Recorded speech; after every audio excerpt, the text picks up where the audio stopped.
E aí, gente, beleza? Matheus aqui para mais um videozinho no canal da CAD, e hoje o que eu vim trazer para vocês é a cobertura aí do Nacional que teve agora nos dias 3 e 4 de maio.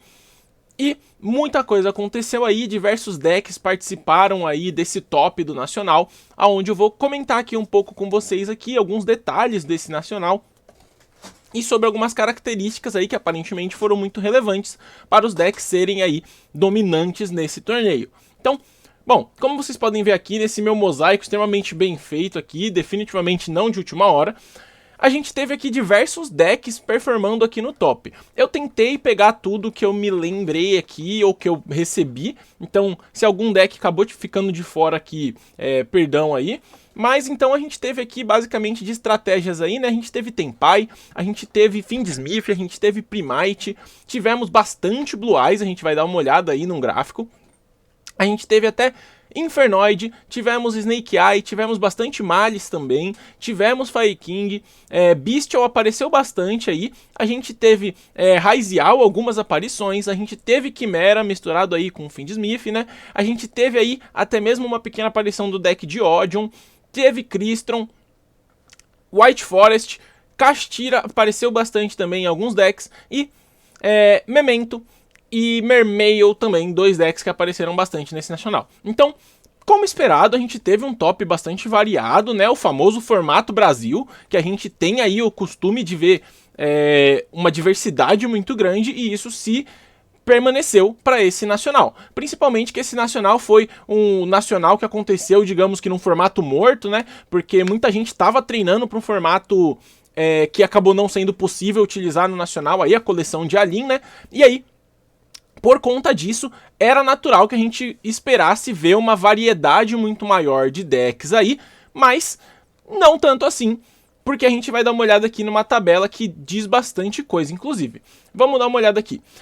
Percebam primeiro aqui, né, que tem muito deck diferente aqui, muitas estratégias, mas eu separei aqui as que mais apareceram, as que apareceram pelo menos 2 vezes dentre esses decks do top, e agora a gente já vê que isso se reduz muito. Então nessa parte de cima aqui da minha tabela, eu coloquei aí os decks ou engines que fizeram top 32. Então, a gente teve aí 10 aparições do Fiendsmith, a gente teve 8 aparições do Blue Eyes, 7 aparições do Malice, e aí uma discrepância muito grande dos outros decks, né, que foram aí Raizial, Castira e Memento, que apareceram 3 vezes, o Crystron, que apareceu apenas 2 vezes, e todos os outros decks lá que vocês viram tiveram apenas um representante ali no top, o que diz, na verdade, muito sobre o deck, que provavelmente, na verdade, a gente tem que exaltar muito mais o resultado do jogador do que o deck que a pessoa estava utilizando, porque provavelmente a pessoa fez história ali com um deck que tinha um potencial realmente menor.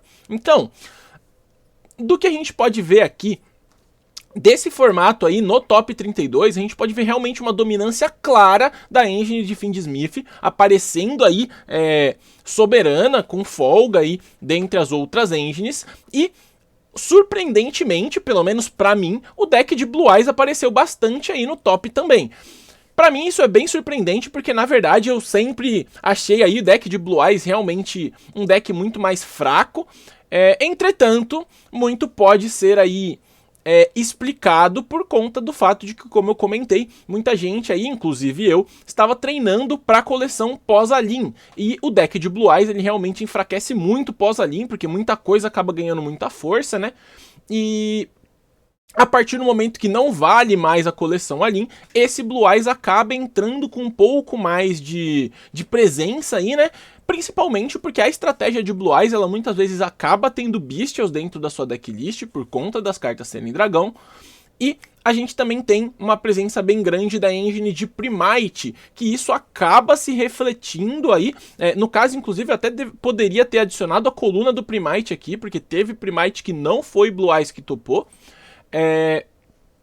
E isso acaba se refletindo aí numa segurança maior contra a própria engine de Fiendsmith, né? Então o Blue Eyes, por ter dragões ali na sua engine, acaba estando um pouco mais protegido desses Fiendsmiths por conta da possibilidade de utilizar Bestial dentro da sua decklist.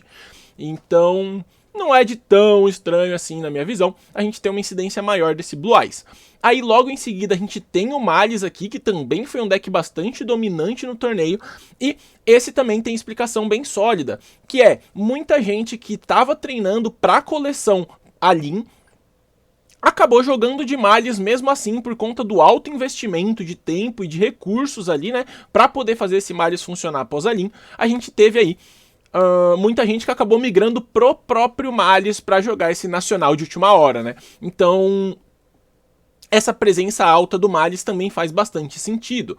Agora, essas outras estratégias acaba sendo, acredito que mais plausível a gente pensar no número de aparições delas, né? Raizial, Kashtira, Memento, Crystron, são decks que são de fato ali secundários dentro do formato e que, de certa forma, continuariam sendo secundários mesmo com a coleção Alin valendo, né? Então, a gente tem realmente uma presença ali de 2, 3 daqueles decks que são bons, mas que não conseguem bater de frente. Acho que está perfeitamente plausível aqui dentro do que a gente esperaria para o Nacional.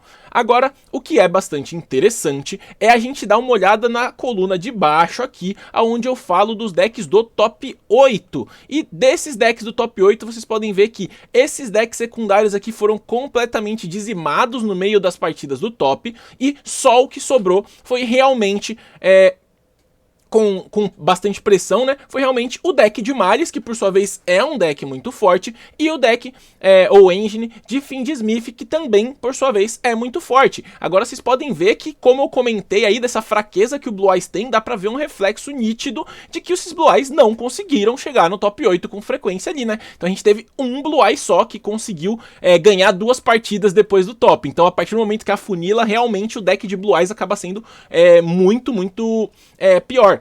E uma das incidências relevantes desse deck de Blue Eyes também é o fator de que era uma engine muito barata de se montar, comparado a outros decks que a gente poderia ter, né? Então, é bem plausível que múltiplas pessoas acabassem jogando de Blue Eyes por conta do preço do deck, o que também vale aí para estratégias como o Crystron, por exemplo, que inclusive fico surpreso de não ter tantos representantes no top. Inclusive, abrindo um paralelo aqui, se você se pergunta o que aconteceu comigo lá no torneio, dropei rapidamente na 5ª rodada, eu estava de Crystron e eu perdi para 1 Tenpai e 2 Stuns, então o formato Brasil aí mostrando que não é muito para amadores. Eu definitivamente não estava preparado para jogar contra Stun, eu acabei enfrentando 2, perdi para os 2, então... Voltando aqui para o nosso formato top 8 aqui, a gente pode ver essa realmente soberania do deck de Malice, que por mais que não tenha sido o deck que venceu o torneio, a gente tem aí uma consistência muito grande de resultados. E pensando mais no futuro, isso vai acontecer novamente para esse formato pós-Alin. Para quem não sabe, o formato pós-Alin vai valorizar muito esse deck de Malice e vai fazer com que ele tenha realmente muito poder. Assim como ele vai enfraquecer bastante esses decks que nitidamente já são enfraquecidos com o afunilamento dos torneios, que são aí, né, os decks secundários como Blue Eyes, Raizial, Kashtira, Memento, Crystron e dentre diversos outros. Mas bastante interessante aqui também o fato de que o deck de Memento, o deck de Kashtira e até mesmo o deck de Raizial acabam se beneficiando bastante da própria engine de Fiendsmith, que estava muito forte no torneio. Então, se a gente for caçar com um pouco mais de calma, tanto dentro de Raizial, quanto dentro de Kashtira, quanto dentro de Memento, aparecia a engine de Fiendsmith. Lembrando, né, que esses números aqui, eles não são números separados, né? Alguns decks eram, por exemplo, um Malice Fiendsmith, aí somou um tanto pro Fiendsmith quanto pro Malice aqui, né? E, bom, com isso podemos ver nitidamente que por mais que essas engines acabem sendo engines decentes, elas dependem do Fiendsmith para ter uma massa de resultados relevante. Então, isso é bastante interessante também, né? Que esse Fiendsmith acaba subindo os outros decks, a qualidade dos outros decks. Inclusive, tivemos esse reflexo na própria decklist do campeão do Nacional, que foi o deck aí de Primita, com Fiendsmith, com Bestial. E se você for analisar ali a estratégia, inclusive, vou deixar aqui o link do profile do campeão. Se você for dar uma olhada, a gente pode perceber que o deck realmente ele era um Fiendsmith. Ele não era exatamente ali um deck de dragões, um deck de beast, um deck de Primita. A gente tinha a engine de Primita como premissa para acessar a engine de Fiendsmith e melhorar um pouquinho o endboard dela, assim como as cartas de Bestial ali estavam ali puramente para gerar vantagem e, é claro, para interagir, como eu comentei, com as próprias engines de Fiendsmith dos oponentes. Não é à toa que a gente teve aí um resultado tão forte da engine de Fiendsmith. E, bom, isso mostra como a engine de Fiendsmith acabou sendo soberana nesse torneio, onde muita gente estava muito em dúvida do que fazer, e Fiendsmith era a única engine que era seguro bastante a ponto de poder ser colocada em qualquer deck e gerar uma situação coesa mesmo assim. Então, bem interessante aí essa dominância do Fiendsmith, gerada principalmente pela ausência da coleção Alin aí, né, no torneio, que matou muitos decks, como o próprio Malice, que deveria ter tido uma representatividade ainda maior, ou decks como Mitsurugi, que nem apareceram nesse top, que com certeza teriam tido ótimos resultados com base na coleção Alin. Então, é isso, gente. Era um vídeo mais curtinho aqui, mais para apresentar as engines que foram bem nesse Nacional. Eu sei que é um vídeo relativamente atrasado até, né? Porque, como eu falei, foi um Nacional meio que num formato morto aí, onde a gente não vai ter muito como analisar isso para momentos futuros. Fiz o que foi possível aqui. Espero que vocês tenham gostado e até uma próxima.